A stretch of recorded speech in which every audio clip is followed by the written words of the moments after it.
Três pessoas na Bíblia que nunca morreram. Número 1. Elias. Durante um dos piores períodos de Israel, Deus chamou Elias. Naquele tempo, Israel tinha um dos piores reis, chamado Acabe.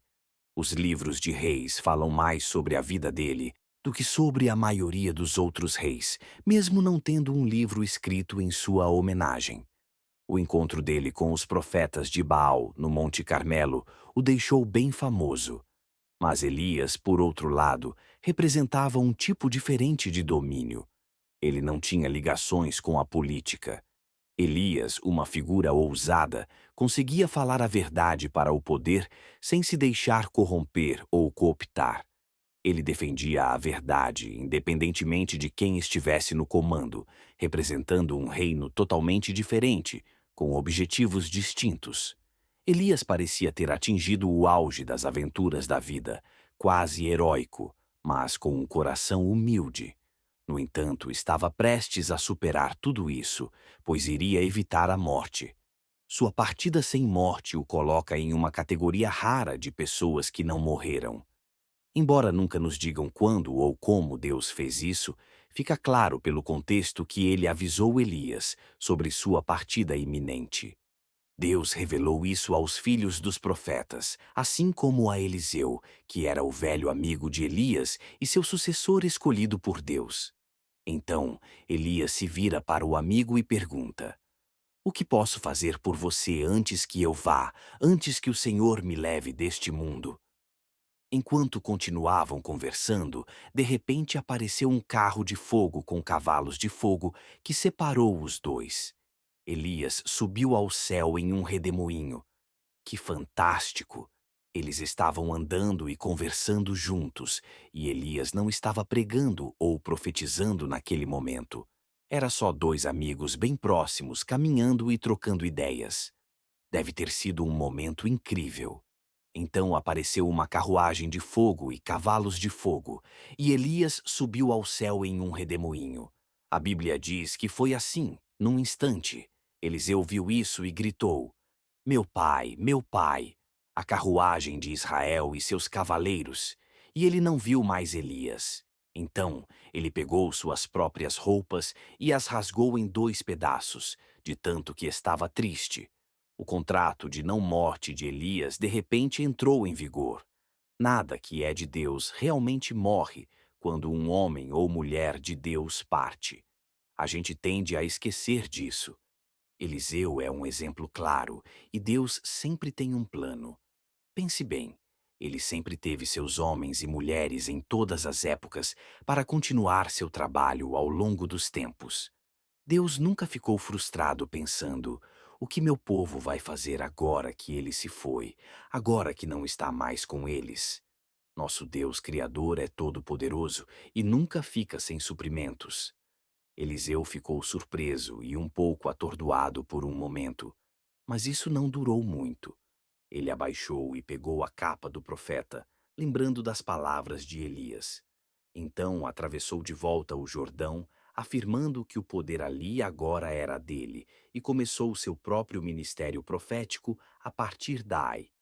Número 2.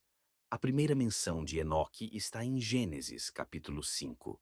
Teve um Enoque que era filho de Caim, e esse não é o mesmo Enoque que está em Gênesis 5:21. Quando Enoque completou 65 anos, ele virou pai do Matusalém.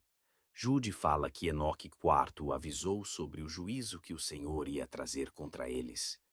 Enoque foi um cara que andou com Deus no meio da decadência moral nos tempos de Noé e falou sobre o juízo que ia chegar em uma época onde a maioria dos outros só tinha o registro do nascimento deles e dos filhos que também tiveram. Enoque é como um sopro de ar fresco. Ele foi apresentado como os outros, mas o testemunho dele realmente chama a atenção. Essa descrição é curta, mas pesada. Isso diz muito sobre a caminhada pura dele com Deus, que se traduziu em sua vida e serviu de exemplo para tanta gente ao longo das gerações. Ele nos ensina a viver para o público de um só, a buscar com paixão uma comunhão íntima e uma companhia com Deus. E sabendo que ao fazer isso, vamos experimentar Deus de uma nova forma. Enoque andou com Deus e não foi encontrado entre os homens, porque Deus o levou para casa com ele. O caso de Enoque foi o primeiro arrebatamento. Documentado como Deus o levou, talvez a conexão que ele tinha com Deus era tão intensa que a presença divina o envolveu e o levou embora. O livro de Hebreus fala sobre homens dos quais este mundo não era digno.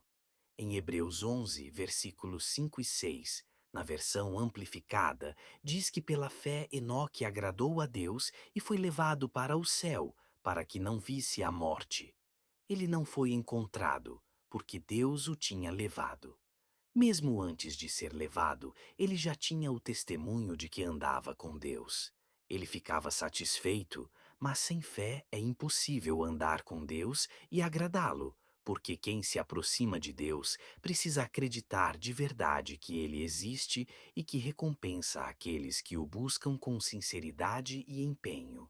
É uma grande tranquilidade saber que Deus sempre prepara tudo de forma suficiente e abundante para os seus e que cuida de nós com carinho até que floresçamos de maneiras milagrosas.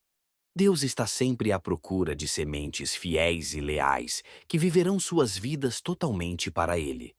Esses são os instrumentos que Ele pode realmente usar. Manifestar sua glória. Enoque, segundo as Escrituras, não compartilhou do mesmo destino que Adão e o resto de seus descendentes. Ele não morreu. Enoque é usado como exemplo do arrebatamento no Novo Testamento. Um dos propósitos da transformação de Enoque é enfatizar a verdade das Escrituras, que é que há uma redenção final para todos nós que colocamos nossa fé no Senhor.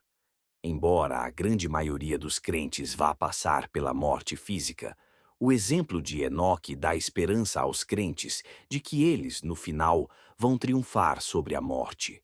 Número 3. Os cristãos nos tempos finais. Agora estamos entrando em uma profecia registrada que ainda está por se cumprir, como está escrito.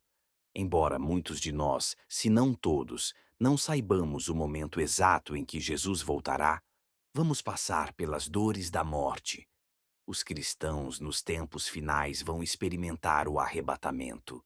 Em 1 Tessalonicenses 4, versículos 13 a 18, na versão amplificada diz: Não queremos que vocês, irmãos, fiquem desinformados acerca dos que dormem na morte, para que não se entristeçam como os outros que não têm esperança. Pois se cremos que Jesus morreu e assim como ele ressuscitou, Deus também vai trazer com ele aqueles que acreditam e que já dormiram em Jesus. E isso é algo que estamos dizendo a vocês baseado na palavra do Senhor.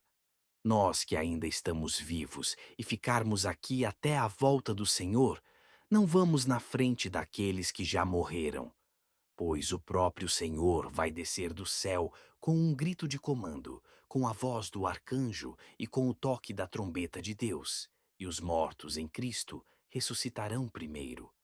Em Cristo, os que morrerem vão ressuscitar primeiro, e depois, nós, que estamos vivos e permanecemos na terra, seremos juntos arrebatados com eles, que já ressuscitaram nas nuvens para encontrar o Senhor no ar. E assim, estaremos sempre com o Senhor.